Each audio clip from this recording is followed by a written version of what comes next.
തലക്കാട് ഗ്രാമപഞ്ചായത്ത് CPM ഭരണസമിതിയുടെ കെടുകാര്യസ്ഥതയ്ക്കെതിരെ കുറ്റപത്രം സമർപ്പിച്ച് മുസ്ലിം ലീഗ് തലക്കാട് ഗ്രാമപഞ്ചായത്ത് കമ്മിറ്റി 2 ദിവസങ്ങളിലായി നടത്തിയ ഗ്രാമയാത്ര പഞ്ചായത്തിലെ എല്ലാ വാർഡുകളിലും പര്യടനം പൂർത്തിയാക്കി.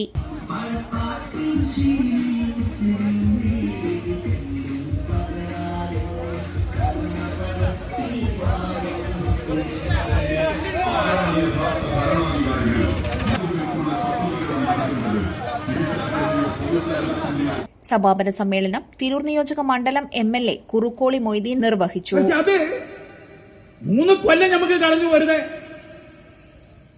ഇപ്പോഴാണ് അതിന്റെ പ്രവൃത്തി ഉദ്ഘാടനം മന്ത്രിയാണ് പ്രഖ്യാപിച്ചു. ചില രസങ്ങളൊക്കെ ഉണ്ടായി.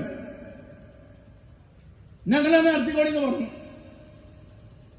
അങ്ങനെ അവസാനം ചോദിച്ച് യൂത്ത് ലീഗ് ദേശീയ വൈസ് പ്രസിഡന്റ് അൻവർ സാദത്ത്, നിയോജക മണ്ഡലം മുസ്ലിം ലീഗ് ജനറൽ സെക്രട്ടറി വെട്ടം ആലിക്കോയ തുടങ്ങിയവർ പ്രഭാഷണങ്ങൾ നിർവഹിച്ചു. P. സുലൈമാൻ മുസ്ലിയാർ അധ്യക്ഷത വഹിച്ചു. Latheef Kolakkadan, Mahroof master, advocate PP Layiq, KV Zainuddin, Basheer Pullur, advocate Ashraf, P. Beeran, Shaji BP Angadi, Bavahaji, Thahira Mundakkatt തുടങ്ങിയവർ സംസാരിച്ചു. News today Tirur.